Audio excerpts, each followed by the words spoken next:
میں کافی سالوں سے کوشش کر رہا ہوں مگر پیسہ نہیں آ رہا, مالدار نہیں ہو رہا. آپ پہلے سیونگ کرتے ہیں, 1 سال کا مال بیک اپ کرنا کیسا ہے؟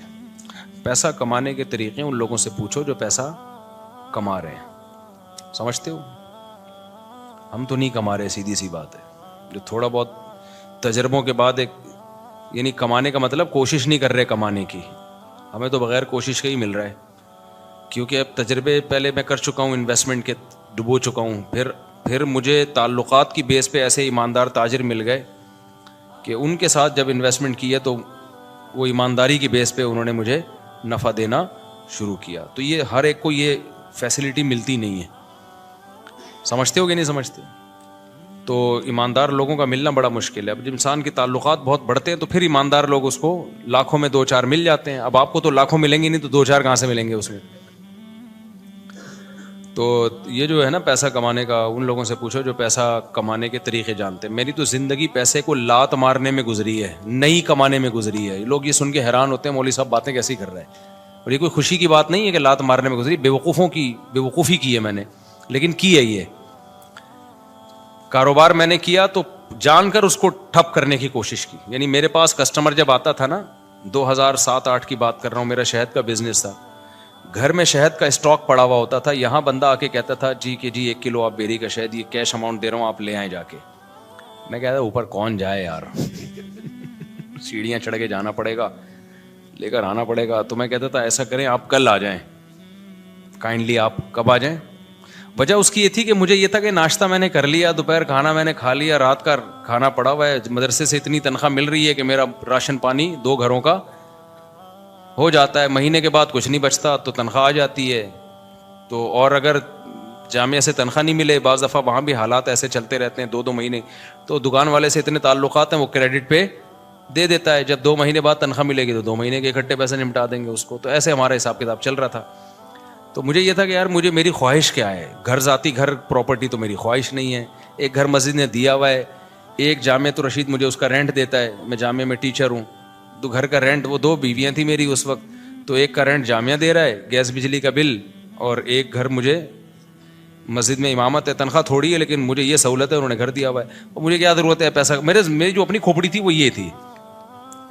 تو گھر میں آٹا, دال, گوشت, انڈا جو ضرورت ہوتی ہے, ہر روزانہ گوشت نہیں بنتا تھا, ہفتے میں 1-8 دفعہ گوشت بن جاتا ہے, بہت ہو ہفتے میں. کیٹو ٹوفی ڈرامہ چھوڑ دو, کیٹو ڈائٹ یہ غریبوں کے کام نہیں ہے. غریب آدمی سب کچھ کھا کے بھی ٹھیک رہتا ہے, اور امیر آدمی روزانہ انٹرنیٹ پہ سرچ کر رہا ہوتا ہے کیا کھانا ہے, پھر بھی مر جاتا ہے بہت جلدی.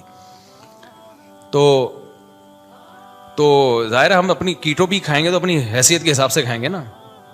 تو ہفتے میں 1 دن ہمارے گوشت بنتا تھا, اور 1 دن کڑھی بنتی تھی, دال چاول 1 دن. وہ ہمارا اس سیٹ اپ چل رہا تھا. صبح مجھے پراٹھے, میں نہیں چھوڑ سکتا, تو انڈے پراٹھے مجھے ہو جاتے تھے. تو میں سوچتا تھا یار میرا تو گزارا ہو رہا ہے. بچوں کی اسکول کی ہم نے ٹینشن لی نہیں, ہم نے کہا پیسے ہوں گے تو اسکول پڑھا دیں گے, نہیں تو بھائی ہوم اسکولنگ, گھر میں رہو بس پڑھو, جتنا اماں کو آتا ہے وہ پڑھا دے گی, جتنا ہمیں آتا ہے ہم پڑھا دیں گے. تو اب اس کے بعد مجھے جو میں دل کی, میرے جو دوست احباب ہیں نا, ان سے آپ یہ پوچھ سکتے ہیں. آپ سمجھیں مجھے شو مار رہے ہیں, شو نہیں مار رہا, میں اپنی برائی کر رہا ہوں. یہ برائی اس لیے کر رہا ہوں, یہ ٹھیک نہیں ہے, آپ ایسا نہ کریں. ہمارا اپنا مزاج ہمیشہ سے ایسا ہی رہا ہے. تو اب یہ کہ یار کیونکہ اب پڑ ہی نہیں رہی سر پہ نا, کوئی ضرورت ہی نہیں آ رہی. جب پڑتی ہے تو پھر آدمی کمانے کی سوچتا ہے, پڑ ہی نہیں رہی سر کے اوپر. میری ضرورت تھی پراٹھا. مجھے یاد ہے جب میں نے دوسری شادی کا ارادہ کیا, اچھا پراٹھا بھی گھر کا نہیں, مجھے ہوٹل ہی کا پراٹھا چاہیے, گھر کا نہیں. گھر میں وہ مزہ نہیں آتا پراٹھے میں, جتنا بھی اچھا بنا وہ. کبھی میرے ساتھ بیٹھ کے پراٹھا کھاؤ تو تمہیں پتا ہے. ایک دن لاہور سے ایک بندے آئے, انہوں نے کہا یہ پراٹھے بیان میں بہت کرتے ہو. میں اس کو لے گیا ہوٹل میں نے ناشتہ کرا, کہہ رہا یار واقعی ایسا پراٹھا آج تک میں نے نہیں کھایا. تو وہ بڑے پیٹ کے لیے بہت نقصان دہ ہوتے ہیں, لیکن یہ ذہن میں رکھیے گا, وہ سفید آٹے کے پراٹھے ہوتے ہیں, مزہ بہت ہے یار. تو اب کیا تھا کہ میں نے کہا میری بنیادی ضرورت, بنیادی بھی نہیں ہے, عیاشی ہے پراٹھا. بنیادی ضرورت تو ناشتہ ہے ہی نہیں, 2 ٹائم کی روٹی ہے, ناشتہ تو آپ کی گریوی ہے. تو میں یہ سوچتا تھا کہ یار میرے پاس تو گھر بنانے کے پیسے نہیں ہیں. اللہ نے 2 گھر مجھے فری پھوکٹ کے دیے ہوئے ہیں. ایک کا کرایہ وہ ادارہ دے رہا ہے جہاں میں ٹیچر ہوں, اور ایک مجھے مسجد میں امامت کی وجہ سے امام ہونے کی حیثیت سے ملا ہوا ہے. ابے میں تو کروڑ ارب پتی آدمی ہوں, لوگوں کے پاس ایک گھر نہیں ہے, میرے پاس